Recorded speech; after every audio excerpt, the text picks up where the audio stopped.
Ok, donc, vous savez qu'il y a 4 versets dans la Megillah qu'on lit à voix haute.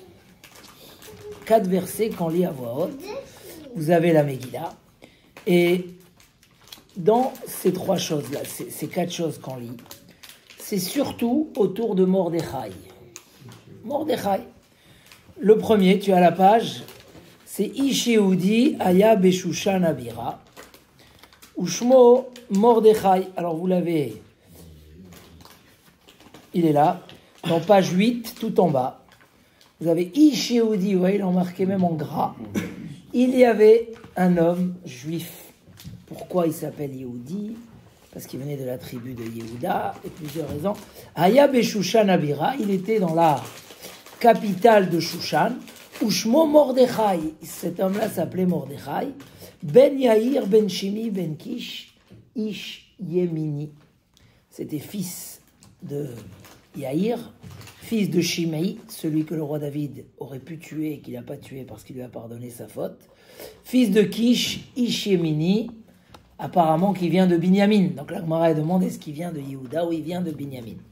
Ça c'est le premier verset.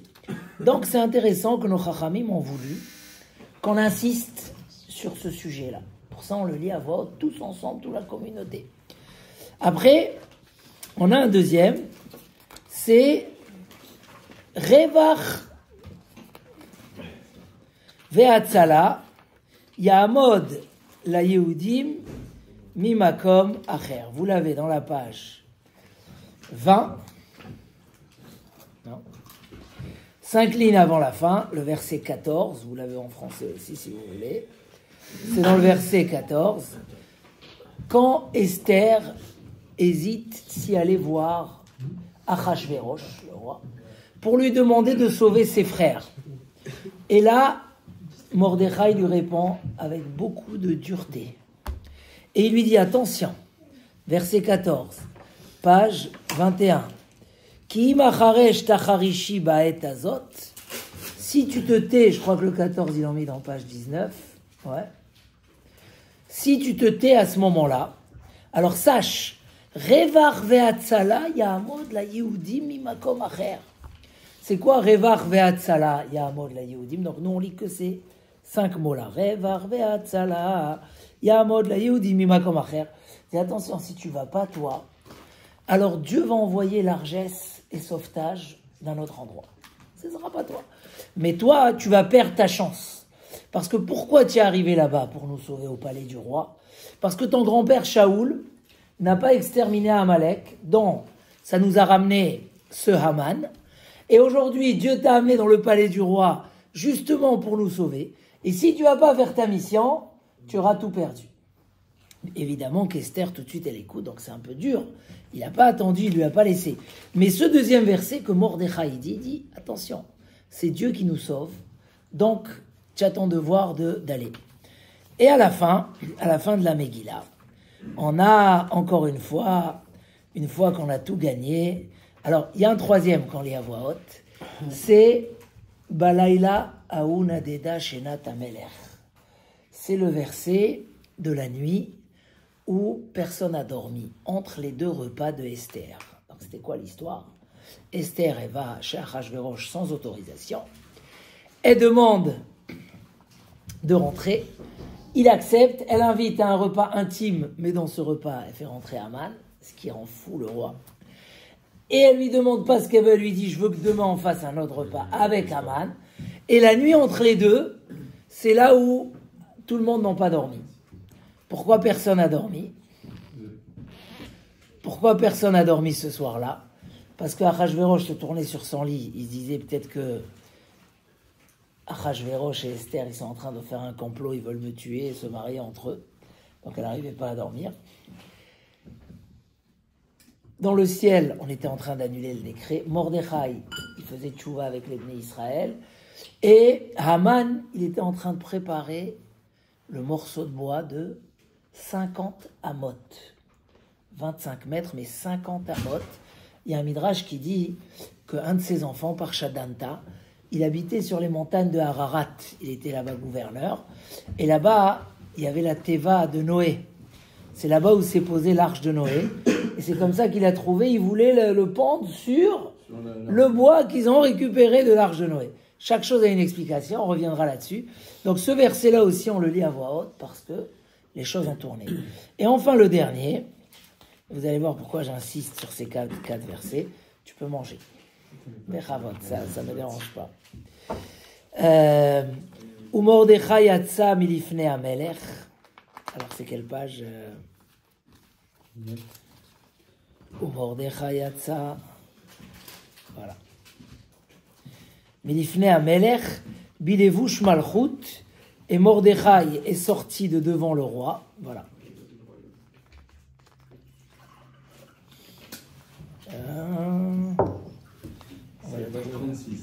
36, non? Allez, il a fait. Voilà. Oh. Mordechai yatsa milifnei hamelech. Mordechai est sorti de devant le roi, habillé d'une couronne de toutes les belles couleurs, une couronne en or, avec des tissus les plus beaux, et la ville de Shushan s'est réjouie, était joyeuse. Donc, pourquoi dans la Megillat Esther, on insiste tellement? Au début de l'histoire, il y avait Mordechai. À la fin de l'histoire, Mordechai est sorti gagnant. Et au milieu, on relève les psukim que Mordechai dit à Esther. Il y a un message dans la Megillah, tous les ans on la lit. Vous savez que c'est la seule mitzvah qu'on a rajoutée sur la Torah. Et les Chachamim ont trouvé des sources pour le faire. C'est la Megillah de Esther. On a rajouté un livre sur les livres des prophètes. Le livre de Megillat Esther. On voit que Haman a choisi précisément comment tuer Mordechai. Vous savez que ça s'est passé le mois de Nissan. On arrive bientôt, donc c'était en avril, on va dire. Le mois de Nissan. Haman a fait son tirage au sort pour exterminer les Juifs. Quel jour c'est tombé? Le 13 Adar. À Pessah, Mordechai et Esther, ils vont demander à tout le monde de jeûner. D'accord? Ils vont faire jeûner tout le monde. Et vont changer le décret. Et on va décréter pour l'année d'après. Mais cette histoire-là, qui vient au milieu, où Haman ne peut plus attendre le 13 pour tuer Mordechai. Il n'en peut plus. Il est bouleversé. Chaque fois qu'il sort, il voit qu'il ne se prosterne pas à lui. Il a envie de... Alors il va chez le roi. Dans cette nuit-là où il y avait le balagan. Et il demande de pendre Mordechai sur un bois précis. Chamishim Ama. C'est quoi cette histoire de précision? Il voulait un arbre, donc apparemment en plus, à quoi c'est lié au déluge où on va chercher l'arche de Noé. Et il fallait que le bois, il fasse 50 amas. C'est quoi la signification de 50 amas? Il doit y avoir... Et au final, qui va être pendu sur ce bois-là? Haman et ses 10 enfants. D'accord? Ces 10 enfants vont être pendus sur ce bois. Il y a ici quelque chose d'intéressant. On sait que pour Purim, Venaforu, les choses se sont renversées. On n'a pas été juste sauvés. Les choses se sont renversées. Les Juifs ont pu tuer leurs ennemis. La maison de Haman est devenue la maison de Mordechai. Et la bague pour signer les lettres et les décrets est passée de Haman à Mordechai. C'est magnifique. C'est le miracle de Purim. Qu'est-ce qui se cache? C'est quoi le message de ce miracle extraordinaire? Avant de rentrer un peu dans les gmarottes qu'on a photocopiées, il y a encore un petit élément. Quand Mordechai entend parler de ce décret, alors c'est sûr, c'est marqué, il a mis des sacs. À l'époque, il y avait dans le deuil, on mettait des sacs. Il a mis des sacs, il s'est mis à pleurer. Esther, elle voit ça, elle est déjà dans le palais du roi. Elle envoie un envoyé pour savoir Mazé ve'al Mazé. C'est quoi ça? Pourquoi Mazé ve'al Mazé? Pourquoi il est comme ça? Et là, il lui raconte tout ce qui s'est passé. Il lui dit tout ce qui lui est arrivé. Dans le mot ce qui lui est arrivé, comment on dit? Qui c'est qui est ici la Megillah? Et kol asher karaou, le hasard. Tuer un peuple, vendre un peuple par un tirage au sort, ça veut dire décider que les choses les plus importantes, c'est le hasard complet. D'accord? Hasard complet. Donc, mais il lui raconte la paracha de l'argent. Vous savez, c'est quoi en hébreu une paracha? Il y a la paracha de la semaine. Mais une paracha, il est où notre ami? Je le vois. Ah, tiens. La paracha, ça veut dire le gros sujet. Il dit, tu sais que Haman a donné à Achashverosh 10 000 lingots d'argent pour acheter les Juifs et avoir le décret. C'est terrible. Est-ce que Achashverosh les a reçus? Alors ce soir, sur votre lit, vous allez lire la Megillah. Il y a tout la Megillah, voilà en français. Esther répondit, etc. S'il te plaît, tout est écrit en français, là, vous l'avez. C'est bien pour connaître l'histoire. Arrivé à Purim, Achashverosh, il lui dit, garde tes 10 000, j'ai pas besoin, prends les Juifs. C'est terrible. Et ça, cette histoire de l'argent, Parashat HaKesef, qui a été mis en jeu pour le... Ça a perturbé Mordechai. Il raconte ça à Esther. Mais à quoi ça change? Dans tous les cas, l'argent, elle n'a pas joué ici. Elle a été mise de côté. Alors pourquoi il raconte ça à Esther? Il dit, tu sais, il y a un décret. Et tu sais, il y a une histoire d'argent entre eux. Mais à quoi ça compte?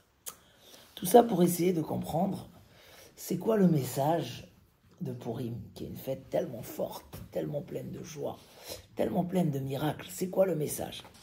Alors si on va voir dans la Gemara que je vous ai photocopié, tu l'auras fait que en hébreu, hein, pour l'instant. Donc il faut s'en sortir. Voyez, quand vous prenez au bout des lignes, là, les grandes lignes, vous descendez 10 lignes, et vous avez une petite étoile, c'est marqué Sha'alou. Sha'alou, à peu près ici. Sha'alou Talmidav et Rashbi. Les élèves de Rabbi Shimon Bar Yochai, il y en a une ici. Les élèves de Rabbi Shimon Bar Yochai ont demandé à leur Rav, Mipnema nitraivu son ehem shel Israël. Pourquoi le peuple d'Israël a été condamné chez Beoto Ador dans cette génération, Kalaya, à l'extermination? Le décret, il a été signé dans le ciel. Le Midrash, il dit que Mordechai a rencontré Eliaou Hanavi, il lui a dit qu'est-ce qui se passe dans le ciel, il lui a dit le décret est tamponné, mais tu as une chance.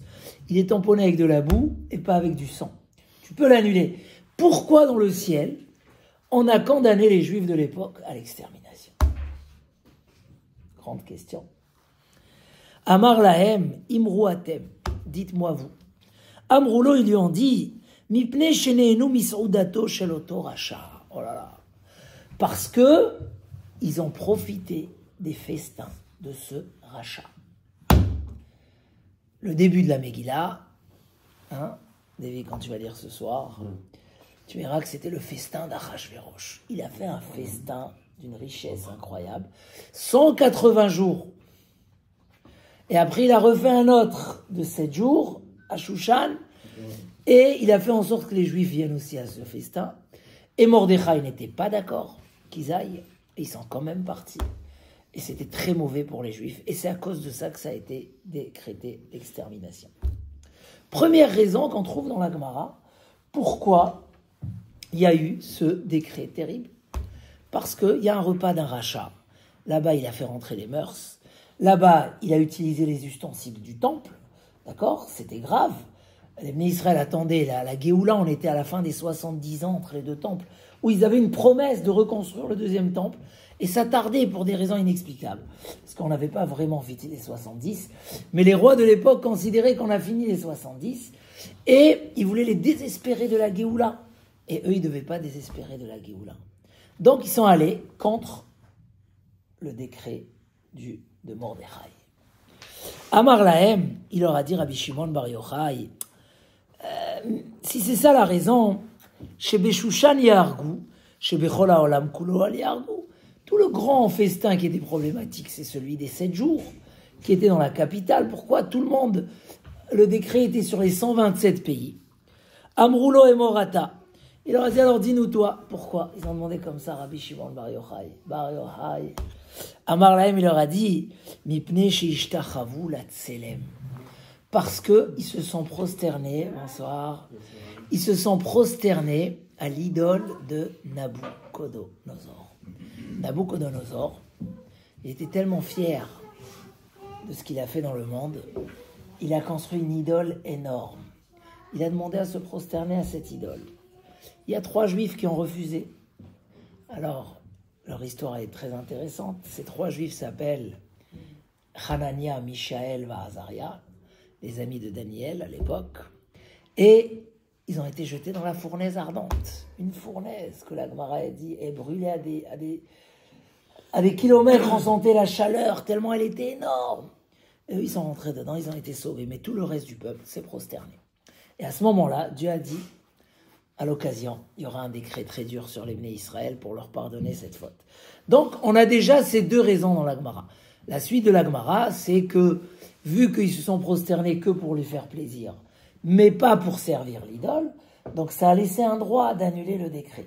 Il y a eu le décret, mais on a pu l'annuler, parce que c'était pas de tout leur cœur. Voilà les 2 premières raisons qui sont ramenées dans la Gemara. Pourquoi?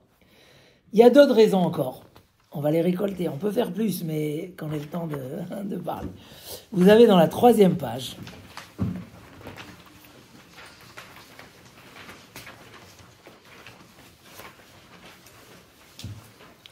dans la 3e page, ah là là, Amar Rava. Alors 2, 4, 6, 8, 10, 12 lignes avant le bas. Amar Rava. Vous voyez, au milieu de la ligne, en plein milieu de la ligne, Amarava. Lika deyada lishna bisha kehaman. Il n'y a pas quelqu'un qui savait parler du Lachon Hara comme Haman. C'était un gros Lachon Hara, ce monsieur-là. Amarle tanichlinu. Il a dit à Achashverosh, viens, on les extermine. Viens, on les extermine. Amarle, il lui répond le roi, Mistapina me Elohav, j'ai peur de leur Dieu. Delo liaïvedli, kede avad bekamaï, j'ai peur qu'il me fasse comme il a fait à Paro, à Pharaon, il a fait couler dans la mer. Tous ceux qui ont fait du mal aux Juifs, ils ont mal terminé, j'ai peur. Qu'est-ce qu'il lui a répondu à Haman? Amarle yashnu mina mitzvot. Ils dorment des mitzvot. Ils dorment des mitzvot. Tous les fois où Amalek est venu contre nous, déjà dans le désert, c'est quand on était relâchés. Dieu n'aime pas. Je t'ai donné un trésor. Ne sois pas relâché de ce trésor. Il y a un jour un diamantaire qui voyage, qui envoie ses diamants par FedEx, et il envoie son employé lui monter les diamants. Maintenant, lui, il a son bureau au 5e étage, et à un moment, il voit qu'il arrive, alors il lui ouvre la porte, et il entend comme ça en train de soupirer, de fatigue, il avait une valise. Il a dit, mon cher ami, c'est pas ma valise, tu t'es trompé. Ma valise, elle est légère, elle est agréable à porter. Tu t'es trompé de valise. Il dit le pasouk, Velo tikarata Yaakov, ki agata bi Israël. C'est pas moi que tu es en train de me servir.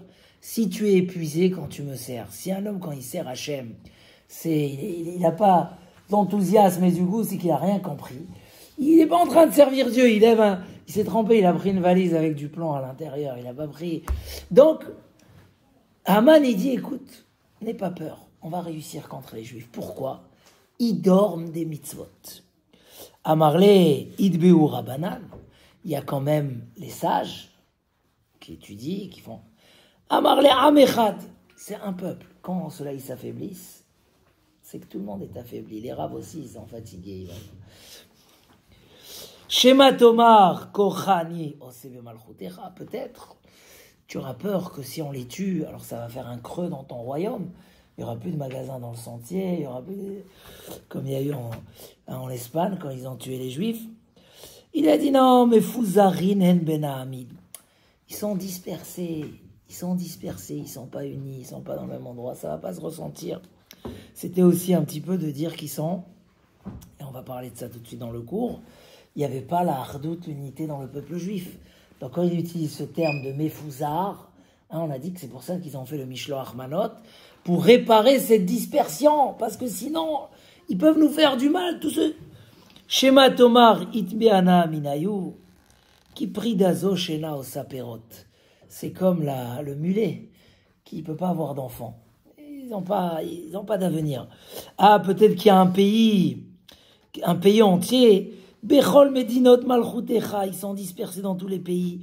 Vedatehem shonot mikolam, ils ont des lois différentes que nous. Lo achli minan, ils ne mangent pas de notre manger. Lo nasbi minan, ils se marient pas avec nos filles. Lo menasbilan, ils sont pas prêts de nous donner leurs filles ou de prendre nos garçons. Vedate hamelech enam osim, ils ne font pas les lois du roi. Des mafkile koule shata, beshahai pahai. Toute l'année, ils sont en train de dire Shahai Pahai, c'est quoi? Shabbat Hayom, Pesach Hayom. Tout le temps, ils ont des fêtes, ces juifs-là. Aman, il savait. Encore une fête. Vous savez, quand quelqu'un trouve un nouveau travail, il doit dire qu'il a des fêtes. C'est plus quoi faire. Parce que tous les 7 jours, déjà, il y en a une. Alors, et ça sera Shabbat, il dit la Melech en chové le anicham. Ça sert à rien de les garder. Des achlou veshatou umvazou les malchut. Ils mangent, ils boivent et ils méprisent la royauté. Tu veux que je te prouve qu'ils méprisent la royauté? Afilou nofel zvouv bekuso shel echad mehem zorko. S'il y a une mouche qui tombe dans le verre d'une personne, il enlève et il boit le verre. Vous savez la différence entre le radin, le généreux et l'Algérien. L'Algérien, quand ça tombe... Ah, vous la connaissez, la blague de la mouche? Le premier, l'Algérien, il jette tout. Le Tunisien... Le radin, il attrape la mouche et il dit, tu craches ce que tu as bu, sinon je te lâche pas. Et après, je peux partir. Donc, il dit, quand il y a une mouche qui tombe, il la jette, il boit le verre. Mais si un goy, il touche ton verre de vin, qu'est-ce que tu fais? Tu le bois pas, même si c'est le roi. Donc, ils n'ont pas de respect. Alors, tu sais quoi? Imala Melertov, je suis à 5 lignes avant la fin. Si le roi, ça lui plaît, Ikatev le Abdam, on les extermine. Va serrer à la film qui kesef, je suis prêt à donner mes 10 000 lingots d'argent. Waouh! Amar Rish Lakish, il vient Rish Lakish et il dit, Rish Lakish c'est un grand rave dans la Gemara. Au début c'était le chef des brigands et après il est devenu grand tzaddik. Le binôme de Rabbi Yochanan. Galoui viadoua lifni mishe amar vaya olam. C'était déjà dévoilé devant le créateur du monde. She'atid Haman lishkol shkalim al Israël. Que Haman allait peser de l'argent contre les Bnei Israël. Les fikach yigdim shiklehem lishkalav. C'est pour ça qu'Hachem nous a donné la mitzvah de machatit shekel, de donner le demi avant Haman, pour que cette mitzvah-là, elle va combattre les 10 000 lingots d'argent de Haman. Ça veut dire que ces lingots, ils avaient une valeur. Quelle valeur avaient ces lingots? Pourquoi ils ont un poids? Apparemment, donc on voit, ils sont allés au festin d'Achashverosh, ils se sont prosternés à l'idole de Nabucodonosor. Quoi encore? Ils dorment des mitzvot et ils sont dispersés, ils sont relâchés, ils ne sont pas motivés dans ce qu'ils font. Et 3 et 4, ça c'est le fait que Haman est prêt à mettre de l'argent. Si Haman il est prêt, Yonatan, tu es avec moi? Si Haman il est prêt à mettre de l'argent, c'est dangereux pour le peuple juif. Pourquoi? Quelle valeur ça a dans le ciel contre nous que si Haman il veut mettre de l'argent, c'est grave et il y a un problème ici. Voilà un petit peu pour essayer de voir qu'est-ce qu'on va comprendre. Il y a tellement de belles choses.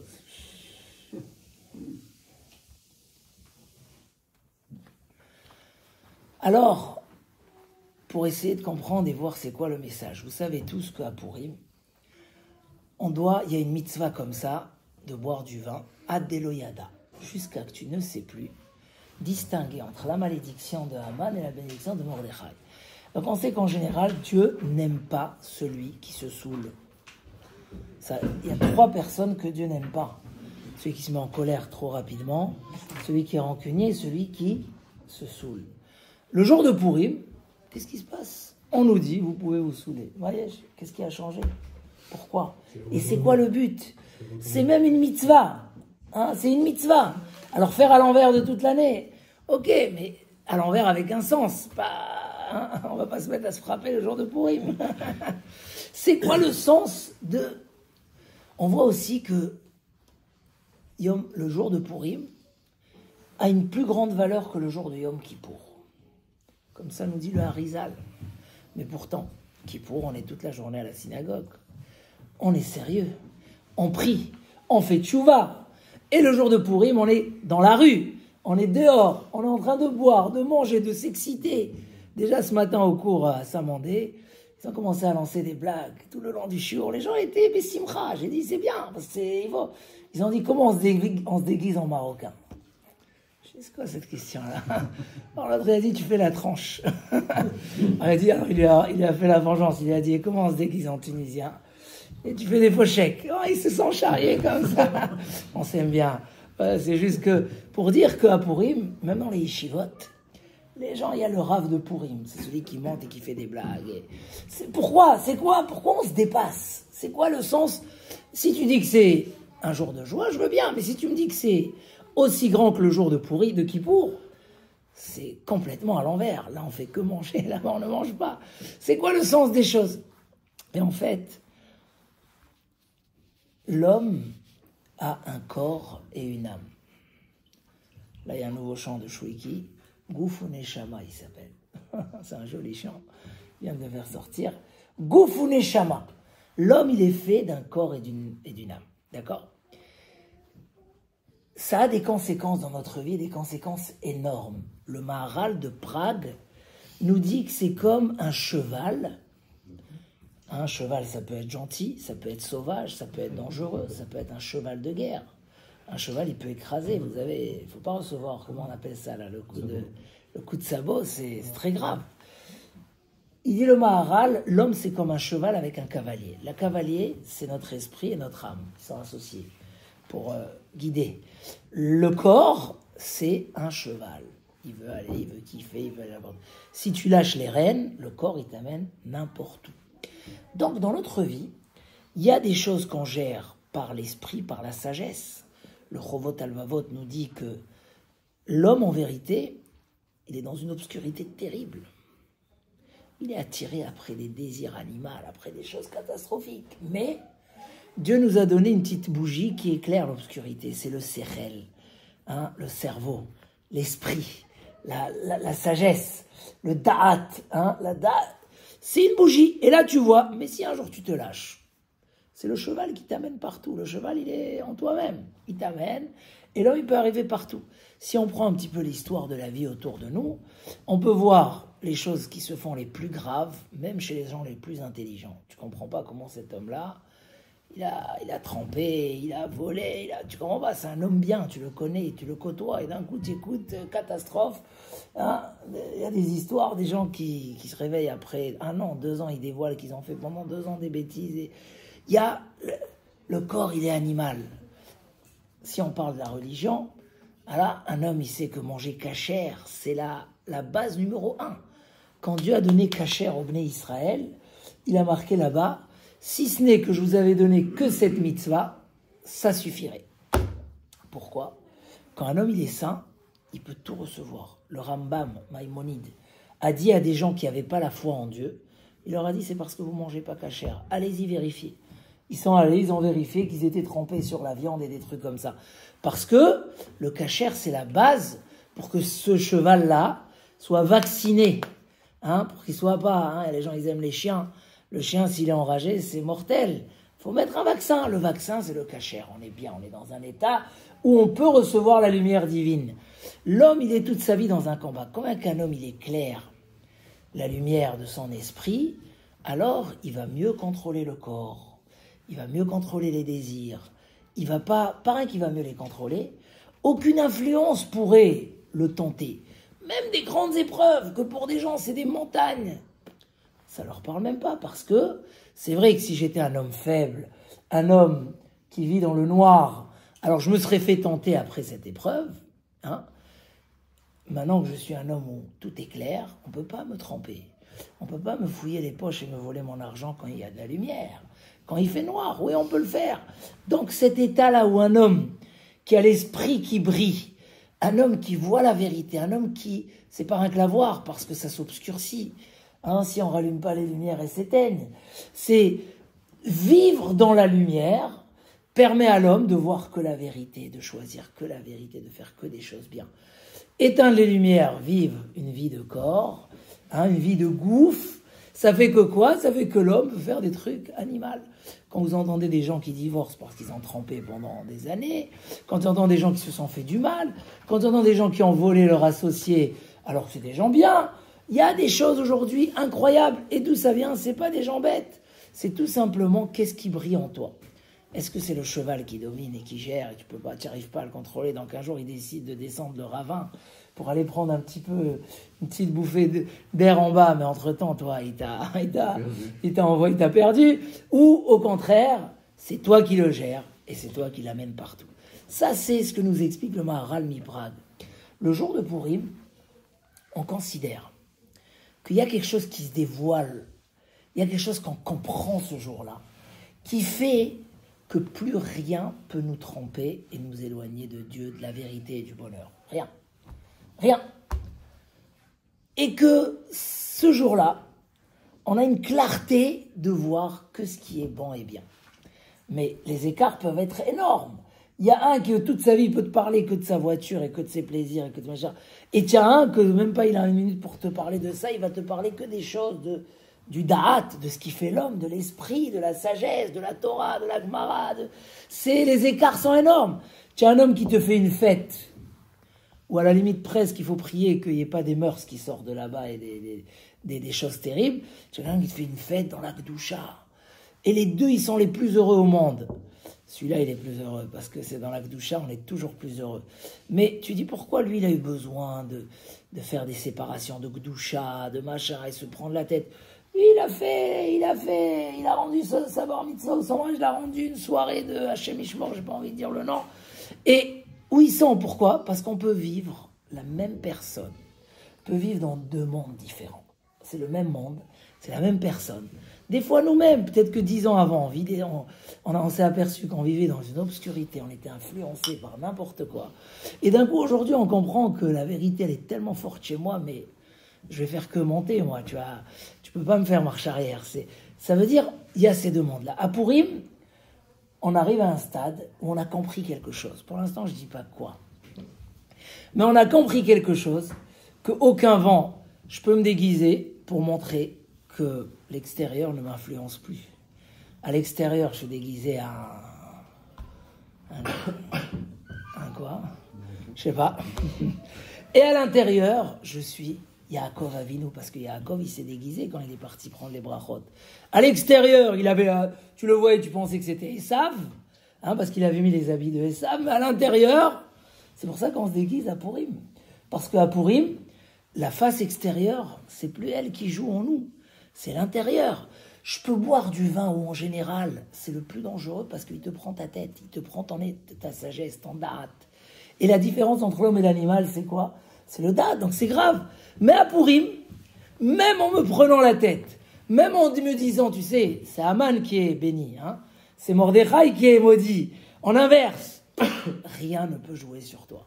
Parce que tu as un gilet pare-balles, ta compréhension dans la vérité, ton niveau du cavalier par rapport au cheval est tellement fort que rien. Donc on peut se lâcher Purim, on peut boire du vin. Et il faut boire du vin justement pour montrer qu'on est dans ce émet. C'est plus que Yom Kippour. Pourquoi c'est plus que Yom Kippour? Parce qu'à Yom Kippour, pour pouvoir ressentir cette vérité, cette proximité, il faut tout enlever. Parce que si tu laisses le corps, tu vas sentir à 30%, 40%, 50%. On enlève tout, comme ça Dieu il peut nous purifier. Mais à Purim, on va manger. Il y a même le Gaon de Vilna, il dit qu'en fait, puisqu'on ne peut pas manger à Kippour, et dans chaque Yom Tov, il faut moitié pour Dieu, moitié pour nous. Alors comment on fait le moitié-moitié? On colle Purim et Kippour. Purim, il fait le côté...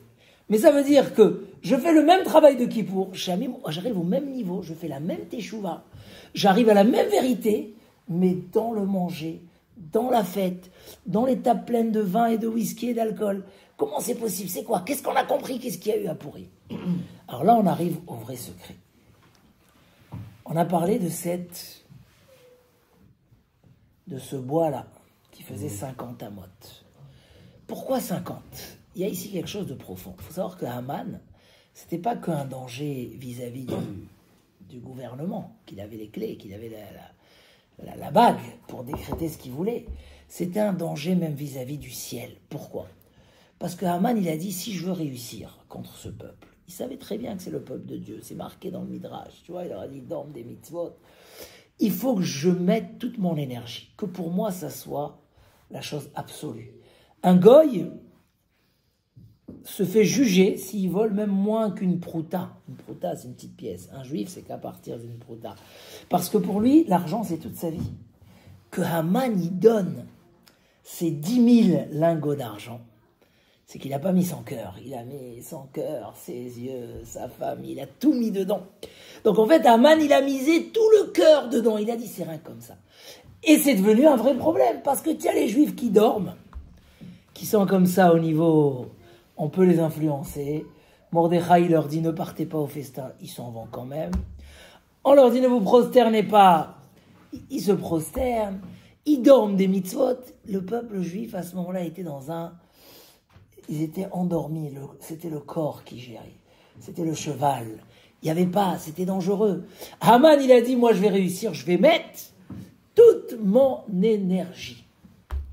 Alors, c'est pour ça qu'on parle de cette paracha d'argent, parce que c'est pas juste qu'il a mis de l'argent. L'argent, elle a compté pour rien à la fin. Mais le fait qu'il est prêt à mettre, c'était dangereux pour nous. À tel point qu'il fallait que Dieu nous devance la mitzvah de Machatzit à Shekel. Maintenant, comme ça. Le 50, il a un sens aussi profond. Parce qu'on a 49 degrés. Ah, Jonathan, tu peux leur expliquer ça. Dans la Chassidut, on a 40 degrés de Kedusha, de sainteté. Mais ils sont en double tranchant.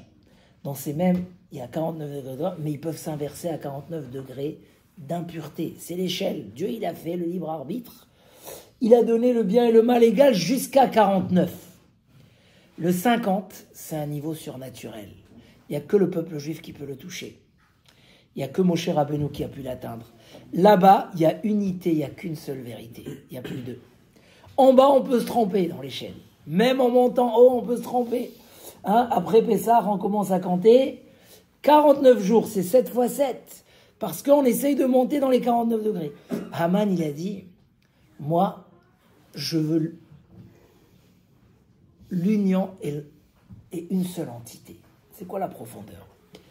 J'ai partagé avec les autres cours, mais pas encore avec vous, une idée très forte, mais je ne pourrais pas trop élargir, mais que dans la vie, quand on a un seul objectif, quand il y a Echad, tout va bien. On sait notre direction. On n'a pas de mal à surmonter des épreuves. On sait où on va. On n'est pas dispersé. On a une seule direction. Dans la vie, la plus grande difficulté, c'est quand on ne sait pas où on est. Et on a un problème ici. Et le couple, c'est une chose. Et le travail, c'est une autre chose. Et les copains, c'est une autre chose. Et les problèmes, c'est... Même dans le travail, chaque détail, c'est une chose. L'homme, il veut... Sa tête, elle explose. Mais quand tu sais que tout ça a une direction, il y a une pyramide comme ça. Echad. Shema Israël, Hashem Elokeinu. Elokeinu, c'est toutes les puissances, toutes les forces, ils sont dans les mains de Dieu. Mais Echad, tous vont vers la même direction. Qu'est-ce qui peut donner à la vie une seule direction? Le matériel ne peut pas donner une seule direction. Parce qu'à un moment, si le couple, c'est juste pour le plaisir, malheureusement, il y a aussi des plaisirs ailleurs. Si l'argent, c'est pour être riche et fort, des fois, on peut l'utiliser pour des choses qui ne sont pas utiles et ça peut nous écarter. Chaque problème, chaque affaire, ça devient un problème dans la tête. Comment on peut gérer? Si tu as 50 appartements, tu as 50 problèmes. Comment on fait? Mais quand tu sais que toute la vie, la parnassa, c'est pour construire un foyer. Parce que avoir la shrina, c'est être marié. Et c'est avoir des enfants. Et c'est pour servir Dieu. Et que le but d'un juif, c'est l'éternité, c'est les mitzvot. Et tout ça est pour me construire un monde où je suis protégé de la faute. Une femme nous fait grandir nos enfants et nous sauve de la faute. Ça, les gens, ils oublient ça dans le couple. Mais c'est le but, c'est qu'il y a la présence divine, il y a la Kedusha. Si un homme, il réussit dans sa vie, il dit le Maharal, le monde, il a été créé avec la lettre bête. Bereshit, la matière nous disperse. Et en nous dispersant, elle nous détruit. Parce qu'il y a quelque chose qui se disperse. il n'existe plus. La Torah, elle a été donnée avec la lettre Echad, Anochi Hashem, Aleph. Quand tout a une direction, celui qui a le spirituel dans sa vie, il peut créer cette pyramide. Pour lui, le couple, c'est pas un détail, c'est pas un plaisir, c'est pas une question de société. C'est toute sa vie. Une femme, c'est toute notre vie. Des enfants, c'est toute notre vie. Tout est pour ça, tout le travail. Pourquoi tu as besoin de l'argent? Pourquoi tu travailles toute la journée? Pourquoi? Donc tout va vers la... Mais au-delà de ça, il y a encore des choses. Il y a pour servir Dieu. Il y a pour avoir l'éternité, le Olam Haba. Donc tout se dirige vers la... Quand tu as un petit problème, un appartement qui va pas, c'est une petite vis dans la voiture qui bouge un peu. Mais ça va, Bezrat Hashem, tu sais la coller à la pyramide. Echad, c'est un secret énorme. Haman voulait prendre le Echad, mettre Mordechai dessus et le prendre. Il a dit, il n'y a plus d'eux, il n'y a plus les Juifs, et Amalek, il n'y a plus Akadosh Baruch Hu. Pour ça, il a fait 50 amot. Qui c'est qui va être pendu dessus finalement? C'est lui. Avec ses 10 enfants, les 10, c'est Keneged les 10 fers. Parce que Keilou, justement, ça s'est renversé. Il a pris un bois de l'arche de Noé. Parce que le déluge, c'est que la nature s'est détruite. Mais il y a eu quelque chose de surnaturel. Le miracle, c'est quoi? C'est l'arche. Il a dit le miracle, on va le prendre dans notre motivation. Donc on va prendre cet arbre-là. Mais au final, il ne savait pas, comme a dit la Gemara, et c'est la page 2, si on aura le temps, ou quand il a fait son tirage au sort.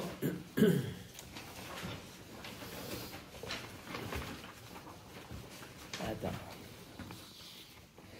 Où il a fait quand il a fait son tirage au sort, il était très content. Voilà. Non, c'est la page 3, excusez-moi.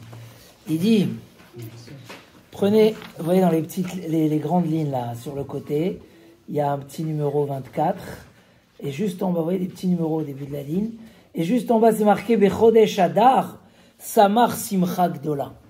Quand il était le mois de Hadar, quand il a vu que son tirage au sort est tombé le mois de Hadar, il était très joyeux. Pourquoi? Amar, il a dit, Nafal Lipour, Beyerar Shebet Met Bomoshe. Ah, tu vois où c'est ou pas? Hein? C'est là, dans la page... Non, un troisième, ici, juste une dizaine de lignes par le bas. Tu vois, Béhadar. Voilà. Quand il a vu ça, Samar Simcha Gdola, il était très content, il a dit, c'est le mois de la mort de Moshe Rabbeinu. Nafal Lipour, c'est quoi pour?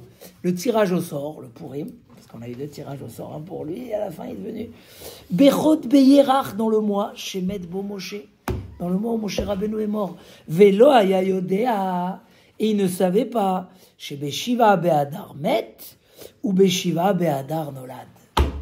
Il ne savait pas que Moshe il est mort le 7 Adar, mais il est né le 7 Adar. C'est quoi la profondeur de ça?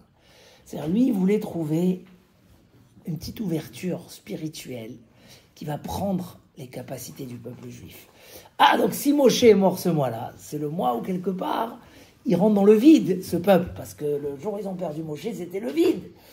Il dit non, mais puisque Moshe il est né ce mois-là, il repart ce mois-là, c'est qu'il n'a pas terminé sa mission, c'est qu'au contraire, ce mois-là, il a l'existence. C'était ça le miracle de Purim, c'est qu'on a retrouvé le Echad. On a retrouvé le 1, ça veut dire la direction de notre vie qui fait qu'on ne peut plus se tromper par des influences. On peut plus, tu peux prendre les 49 degrés, tu peux aller chercher dans le plus haut, puisque la vraie vérité, c'est que la Neshama, c'est que le Da'at, la sagesse, quand un homme il réfléchit dans le Hémet, quand un homme il se colle à la Torah, Donc le jour de Purim, ça arrive un jour où on peut ouvrir le matériel et arriver au niveau de Purim quand même. Ça, c'est un esprit à construire. Et aujourd'hui, c'est pas un luxe, c'est indispensable. Indispensable. Vivre un homme cachère, que sa vie, elle est construite sur des valeurs, que sa vie, alors chacun à son niveau, mais que la Torah, les mitzvot, c'est pour l'éternité. Hein? Hier, j'ai parlé dans un shloshim, je leur ai ramené ces histoires de Rabbi Shimon Bar Yochai, qu'un jour, ses élèves sont jaloux de quelqu'un qui s'est enrichi. Il les prend dans la vallée, il leur dit « Vallée, fais sortir des pièces en or !» Et la vallée a fait sortir des pièces en or. Et il dit à ses élèves « Servez-vous, mais vous prenez de votre monde futur. » Alors ils ne se sentent pas servis. Qu'est-ce qu'il leur a dit? Il leur a dit, dans la vie, il ne faut pas voir la réussite. Je vois que, malheureusement, pourquoi je dis que ce n'est pas un luxe aujourd'hui de rentrer dans cette vérité? Parce qu'on peut tellement se faire influencer. C'est tellement dur de construire une vie cachère, avec femmes, enfants, dans le Hémet, même au niveau financier, d'être dans le Hémet. Tellement dur, si ce n'est que tu as une vraie direction dans la vie. Dès que tu l'as, c'est très facile. Très facile. Parce que tu ne veux pas sortir vers des choses qui t'amènent vers le néant, vers le mal. Donc tout simplement, tout ce que je fais, tous mes plaisirs, vous connaissez, j'avais raconté cette histoire avec le Rav Feinstein aux États-Unis. Un Rav d'une puissance. Rav Feinstein aux États-Unis, il est niftar il y a une trentaine d'années ou un peu plus. Ils sont partis le voir pour quelqu'un qui était très malade. Pour lui demander quoi faire. Il peut faire une opération, mais il va souffrir. Il va vivre un petit peu plus et il va souffrir. Qu'est-ce qu'il lui a dit le Rav? Pour un goy, la vie, c'est pour le plaisir. Pourquoi tu travailles? Pour gagner de l'argent. Et pourquoi gagner de l'argent? Pour du kiff. Et pourquoi tu te maries? Pour du kiff. Et pourquoi tu veux des enfants? Pour du kiff. Alors, toute la vie, c'est pour du kiff. Si les médecins, ils te disent que de cette opération, tu auras des souffrances, là, il n'y a pas de but. C'est pas le but. Il dit, mais nous, un Ben Israël, il lui a dit, même si tu rajoutes un jour de ta vie, et avec beaucoup de souffrance, mais tu vas mettre une fois les tefilines, tu vas faire une mitzvah, tu vas faire une bracha, il lui dit le Rav, un Shabbat. Mais nous, on a le plaisir pour la vie. Nous, on a le plaisir, mais c'est pas la vie pour le plaisir. On descend pas vers le bas. Nous, c'est le plaisir pour la vie. Et c'est ça le secret de Purim, de comprendre c'est quoi donner à sa vie une direction. Et la deuxième chose, c'est les épreuves. La vie est remplie d'épreuves. Qui n'a pas d'épreuves aujourd'hui? Qui est protégé des épreuves? Tu peux réussir pendant 20 ans et tu passes quelques années d'épreuves, malheureusement. Alors, comment faire? Et les épreuves, c'est tous les jours. Tous les jours. Mais quand il y a une direction dans la vie, et Rabotai, c'est la réalité, quand un homme, il prend la Torah à cœur, dès qu'un homme, il se fait un rave, pour avoir une direction, pour ne pas se laisser tenter, aller, que le cheval, il amène ailleurs. C'était qui ce rave-là à l'époque? C'était Mordechai. Et c'est pour ça qu'on met Mordechai en valeur, au début, au milieu, à la fin. Au début, ils n'ont pas écouté. Ishéoudi Aya Beshushan Abira. C'était le sage de la génération, c'était le Gadolador. Aujourd'hui, dans le monde entier, les gens, ils ont des questions, ils voyagent en Israël pour demander au Rabbanim. Une fois qu'ils sont déjà dans ce monde, ils ont compris c'est quoi se faire un rab. Je vois des gens très aisés, très puissants, de politique aux États-Unis. Ils prennent l'avion, des fois aller-retour, poser une question au Rav. Assez les Harav. Les blés israéliens n'ont pas écouté, ils sont partis au festin. Pourquoi? Parce que dans le monde animal, si c'est le cheval qui gère, écoute, s'il y a un beau festin comme ça, tu t'imagines, 7 jours, 20 grillades, tous les bonnes saveurs gratuits, ça va, c'est cachère. Vous savez quand les gens disent c'est cachère, c'est cachère. Ils ont essayé de faire cachère. Mordechai dit non, ne vous faites pas influencer. Tout ce qu'on est tombé dans l'histoire du décret de l'extermination, ça nous est venu par qu'on n'a pas voulu écouter, qu'on s'est relâché. Qui le jour de Purim voudra se relâcher? Plus rien ne peut nous influencer vers le mal, après qu'on a compris l'histoire de Purim. Esther, elle a joué le jeu. Comment elle a joué le jeu? Elle n'a pas dévoilé son identité. Vous savez qu'est-ce qu'il a fait à Achashverosh pour la faire dévoiler? Gary, tu sais qu'est-ce qu'il a fait à Achashverosh? Il a fait des festins spécialement pour l'inciter à parler. Il a enlevé des impôts à tous les 127 pays pour que Esther ait des voiles. Il a même, pour la provoquer, il a réuni des nouvelles femmes, pour trouver une nouvelle femme. Mais Kabet, il a tout fait. Esther, elle accomplit les mitzvot dans le palais, comme quand elle était avec Mordechai. Ah, c'est elle qui va nous sauver. Quelqu'un qui a l'esprit clair et vrai. Rabotai, c'est important. Aujourd'hui, s'approcher de la Torah, aller à la synagogue, avoir un rav, étudier, c'est pas un plus dans la vie, je veux dire, Rabotai. C'est se donner la vraie vie. c'est tout simplement, sinon la vie elle est dangereuse. Les influences, Esther elle était dans le palais du roi, elle aurait pu aller dans tous les sens. Elle avait 7 filles qui la servaient, elle leur a donné des noms, et la 7e elle s'appelait Shabbat. Comme ça elle n'oublie pas que Shabbat, elle mangeait pas le manger. Hein, pourquoi on fait les oreilles de Haman avec les grains de pavot? Parce que qu'est-ce qu'elle mangeait? Que des graines, alors qu'elle doit plaire au roi. Elle mangeait que des graines, c'est un régime pas mal. Et c'est marqué qu'elle gardait la pureté familiale. Et c'est marqué qu'elle dévoilait pas tant que... Alors que ça coûtait cher. Grâce à ça, elle a pu avoir le roi pour annuler le décret. Parce que le jour où elle lui a dévoilé, il a tout lâché. Donc, lui, il a fait.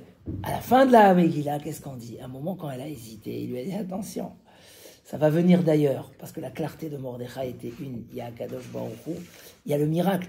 La fin, c'est que Mordechai il sort avec la couronne. C'est quoi le sens des choses? Les Bnei Israël, quand Mordechai ne voulait pas se prosterner à Haman, ils lui en voulaient. Ils lui ont dit, mais c'est à cause de toi, comme ça c'est marqué dans le Midrash. Pourquoi tu nous as fait tous ces galères? Allez, prosterne-toi. Il leur dit, mais je peux pas, il a une idole sur lui. Il avait comme ça, il n'a pas voulu se prosterner. Les Bnei Israël, ils hésitaient s'ils lui faire confiance ou pas. Quand ils ont vu finalement que c'est Mordechai et Esther qui les ont sauvés, et que le repas et le festin et le relâchement, ça leur a amené que, comme on dit en arabe, halet, ça leur a amené. Et ça, il faut éclaircir ça dans sa vie. C'est ça le jour de Purim. Tu peux boire du vin, mais tellement tu as compris la vérité, tu ne vas pas bouger d'un millimètre. On peut t'embrouiller entre Arouraman et Baruch Mordechai. La vérité, elle est claire. Tu ne bouges pas. Tu peux te déguiser comme Haman, mais tu es Mordechai. Tu as compris. Et ça, c'est magnifique. Dans la vie, le Echad, avoir le Echad. Quand ils ont fait le veau d'or, qu'est-ce qui est marqué dans le Midrash? Il dit Rashi, d'un coup, ils ont voulu plein de dieux. Nit à vous. Putain, ils disent, non, pas que le veau d'or, on va faire d'autres. Ça n'a jamais existé jusqu'aujourd'hui. Au mont Sinaï, ils étaient tous unis autour de Dieu. Quand la matière, le mensonge, les désirs purs, sans intérêt, c'est des choses qui dispersent la personne. C'est ce qu'il a dit à Aman. Yeshno am echad mefuzar ufurad. Ils sont dispersés dans leurs idées. Dans la vie, chacun il doit. On a beaucoup de choses sur nos épaules. On doit les amener vers la bonne direction. Faut mettre la direction. Faut savoir. Et la vraie simcha, c'est ça. Il n'y a pas plus fort que la simcha de Purim d'intégrer le matériel, pas qui pour enlever. Ça, c'est un autre travail occasionnel où un homme il doit. Mais intégrer le matériel. Un juif, il profite de la nourriture. Quoi, les corps plus beaux que les kidouches des synagogues Shabbat. Après, je ne sais pas comment c'est dans le 16e, mais à Saint-Mandé, vous pouvez voir. Quoi plus beau que ces kidouches? Un juif, il doit être marié obligatoirement, il doit avoir une femme. Un juif, il doit avoir beaucoup d'enfants. Et il doit avoir de la bracha, de la parnassa, ça rentre dans l'eau. Mais tout a une direction, tout est grand, tout est sage, tout est le da'at. Et ça, c'est mes autres hachouv. Quand arrive ce moment de fête, là on va passer, Purim, Pessah. Des fois dans la vie, il faut se dire, tu sais pourquoi je vais pas, pourquoi j'ai ces problèmes, pourquoi je suis pas tranquille. Même un échec de Parnassa, même un échec dans la vie, c'est pas un échec pour celui que sa direction, elle est claire, mais qu'il a mis une direction spirituelle. Le Rav Dessler, il dit, on ne peut pas arriver au bonheur sans passer par un bonheur spirituel. Et la richesse et les réussites matérielles ne peuvent pas être un bonheur s'ils ne passent pas d'abord par un bonheur spirituel. C'est-à-dire que quand tout contribue à ton bonheur, tu es dans le vrai bonheur. Mais quand ce qui doit contribuer à ton bonheur devient ta vie elle-même, alors le bonheur n'est plus au rendez-vous. Alors Bezrat Hashem, un bon Purim et beaucoup de réussite. Bezrat Hashem.